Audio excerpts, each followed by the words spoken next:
14 साल की उम्र थी, हम अपने घर के बाहर अपनी माताजी के साथ बैठे हुए थे। बाइक और साइकिल दोनों खड़ी हुई थी। तो एक बहुत बड़ी जाति के जो अपने आप को कह देते हैं, हालांकि मैं ऐसे हरामखोरों को तो नीची समझता हूँ बिल्कुल, तो उसने बहुत गंदे अपशब्द, चमारी, इन तमाम चीज़ों से कह के बाइक में लात मारी। कहा कि चमारी, तू हमसे अपनी बाइक जो है वो अलग करवाएगी। सीख इंसान को ठोकर लग के आती है। तो क्या ठोकर लगी आपको? अभिषेक को क्या ठोकर? तंज था, 14 साल की उम्र रही थी सर। आज हमारे साथ जो गाजियाबाद में हैं अभिषेक कुमार जाटव, और हम उनसे बात करेंगे। आपका डिप्रेस एक्सप्रेस न्यूज़ मैगजीन में और यूट्यूब चैनल पर स्वागत है। धन्यवाद सर, आभार। अभिषेक जी, आप यहाँ पर आए हैं और तो मिशन क्या है? माने बाबा साहब के मिशन के बारे में आपने बात की है, जो आपके साथ इतना सारा युवा जुड़ा हुआ है, तो ये मिशन क्या है? थोड़ा सा मिशन के बारे में डिटेल से थोड़ा बताइए। मिशन के बारे में ये कहता हूँ, ये मिशन बहुजन हिताय बहुजन सुखाय का है। ये मिशन बहुजन में कौन आता है? बहुजन में वो लोग आते हैं जो इस देश के संविधान में अपनी पूर्ण आस्था रखते हैं, जो लोग बाबा साहेब अम्बेडकर के मूवमेंट को मानते हैं, चाहे वो किसी भी जाति या धर्म के हो। उन सब लोगों का स्वागत है जो लोग बाबा साहेब अम्बेडकर को मानते हैं, जो लोग इस देश में संविधान को मानते हैं, जो लोग इस देश की लोकतंत्र व्यवस्था पे विश्वास रखते हैं। वो तमाम लोग मेरा समाज है। और यही बाबा साहेब अम्बेडकर का मूवमेंट है कि जहाँ भी शोषित, वंचित, पीड़ित लोग रहें, उन लोगों की आवाज़ मुखरता से उठाई जाए। जिन लोगों की नेता नहीं सुनते, पुलिस नहीं सुनती, उन लोगों की आवाज़ हम उठाने जाए। हम ये समझते हैं हमारे नज़र में यही मिशन है। अभिषेक जी, आपने बताया कि शिक्षा के लिए आप युवाओं को क्या संदेश देना चाहेंगे? क्योंकि हर बार आपने अपने पूरे भाषण में उसमें आपने सारी शिक्षा की बात की है। तो जो युवा जुड़ रहा है, अभी तक किसी ने भी शिक्षा को मुद्दा नहीं बनाया है, आपने शिक्षा को सबसे आगे रखा है। तो शिक्षा के लिए जो युवा आपके साथ जुड़ रहा है, उसके लिए आप क्या कहना चाहेंगे? शिक्षा के लिए क्या कहें? शिक्षा इतनी महत्वपूर्ण है कि अगर इस देश का संविधान बन पाया, उस एक समाज का व्यक्ति जिसको आप महार जाति से कह दें, बाबा साहेब अम्बेडकर महार जाति के व्यक्ति थे, जिनको बहुत सारी चीज़ों का सामना करना पड़ा। भाई, नाई बाल भी नहीं काटते थे, ठीक है, स्कूल के अंदर क्लासरूम के बाहर बैठकर पढ़ाया गया, बहुत मुश्किलों से दाखिला मिला। अगर वो लोग शिक्षित नहीं होते तो क्या उनसे संविधान बनवा सकते थे लोग? वो शिक्षित थे तभी तो संविधान बना, और वो शिक्षित थे, संविधान बना। उसके बाद तो मेरे जैसे व्यक्ति को अधिकार मिले। मैं इतनी अच्छी घड़ी पहन पा रहा हूँ, भाई मैं इतने अच्छे कपड़े पहन पा रहा हूँ, एक माइक के साथ आपके सामने बोल पा रहा हूँ, बिना खौफ के, बिना डर के तमाम लोगों के सामने बोल देता हूँ। ये ताकत मुझे कहाँ से आई? ये ताकत बाबा साहेब के संविधान से आई। और संविधान कैसे बना? शिक्षा की वजह से। अगर शिक्षा नहीं होगी तो हमारे अंदर ज्ञान नहीं होगा, और ज्ञान नहीं होगा तो हम लड़ नहीं पाएंगे, और अगर हम लड़ ही नहीं पाएंगे तो समाज गुलाम हो जाएगा। अभिषेक जी, युवाओं को संदेश के शिक्षित बनने के लिए उन्हें क्या करना चाहिए? सबसे पहली प्रायोरिटी उनके लिए क्या होनी चाहिए? सबसे पहली प्रायोरिटी क्या है ना, शिक्षित बच्चा नहीं, माँ बाप होते हैं। क्योंकि हर एक व्यक्ति, हर एक बच्चे, हर एक नौजवान के लिए सबसे पहले शिक्षक उसके माता और पिता होते हैं, उसके गुरु उसके माता पिता होते हैं। सबसे पहला विद्यालय उसका घर होता है। हमारी माताओं बहनों को और हमारे बड़े बुजुर्गों को ये समझना पड़ेगा, क्योंकि एक मिट्टी जो है ना, उसको आप जिस रूप में ढालना चाहें वो उस रूप में ढल जाती है। जब बच्चा पैदा होता है तो वो मिट्टी होती है। अगर आप उसे जय भीम बोलना सिखाएंगे, अगर आप उसे बाबा साहेब अम्बेडकर के बारे में बताएंगे तो बाबा साहेब अम्बेडकर को ही जानेगा। यहाँ तो महत्वपूर्ण है कि जो समाज आज बाबा साहेब अम्बेडकर को जाना है, हो सकता है समय हो गया है, लेट हो गए थोड़ा, लेकिन जो माँ बाप आज भी जाने, वो अपने बच्चों को इस मूवमेंट से ना रोकें।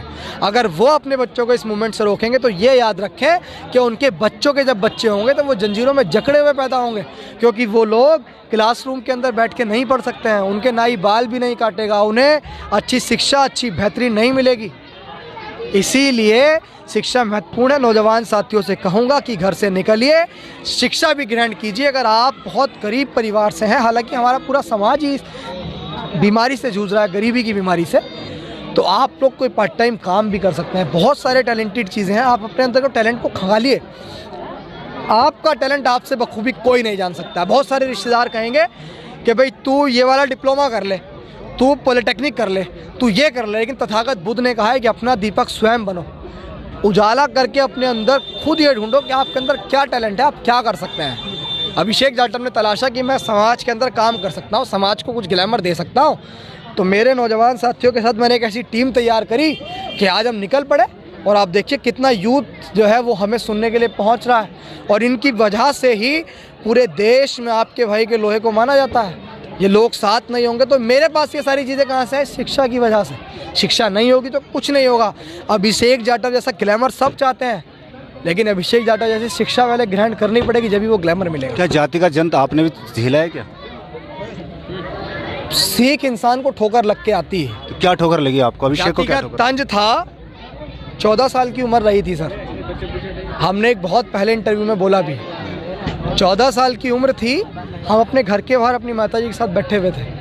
पड़ोस में एक आंटी थी, वो भी बैठी हुई थी, उनका बच्चा कहीं गया हुआ था, उनकी साइकिल खड़ी हुई थी, परिवार में कोई भी नहीं था, बाइक और साइकिल दोनों खड़ी हुई थी। तो एक बहुत बड़ी जाति के जो अपने आप को कह देते हैं, हालांकि मैं ऐसे हरामखोरों को तो नीच ही समझता हूँ बिल्कुल, वो लोग अपनी गाड़ी लेके आते हैं, बड़ी सी फॉर्चूनर, और वो बाइक जो है रास्ते में आ रही थी, तो उन्होंने हॉर्न बजाया, उस आंटी ने चाबी ला के दे दी कि बेटा ये निकाल लो क्योंकि घर पे कोई है नहीं।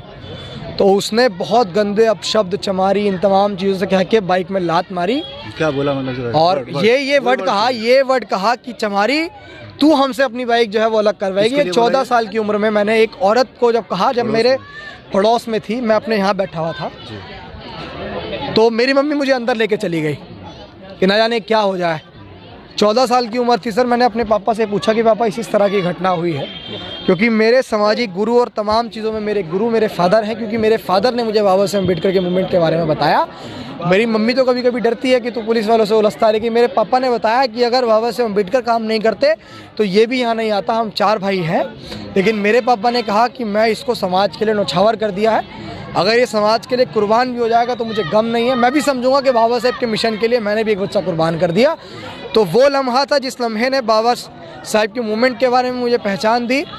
और उसके बाद मैंने एक एंड्रॉयड फ़ोन के अंदर डॉक्टर BR अम्बेडकर युवा संगठन के नाम से एक व्हाट्सएप ग्रुप बनाया कुछ सालों बाद। मैं नहीं जानता था और संगठनों को। उसके बाद मैं घर से निकला, मेरे father free of cost Baba Saheb Ambedkar के गीत, रागनी, भजन गाया करते थे, और मैंने भी उनके साथ बैठ के, उनको सुन के बाबा साहेब का मूवमेंट सुन लिया, पढ़ लिया। मैंने बाबा साहेब अम्बेडकर को या काशीराम साहब को किताबों में नहीं पढ़ा है, जितना भी पढ़ा अपने फादर को देख के और ज़मीनी स्तर पे हालात देख के, बड़े बुजुर्गों से ही सीखा है। और आगे भी वर्तमान के जो हालात हैं उन्हीं को लेके चलेंगे, क्योंकि महापुरुष जो लिख के गए वो लिख के गए उस वर्तमान की स्थिति से, और आज उस वर्तमान की स्थिति से हम 100-200 साल आगे हैं। तो आज अगर हमें कुछ करना है तो आज की वर्तमान की परिस्थितियों से सीख क्या करना पड़ेगा। धन्यवाद। तो ये थे हमारे साथ अभिषेक जाटव जी। तो आगे भी हम बात करते रहेंगे। धन्यवाद।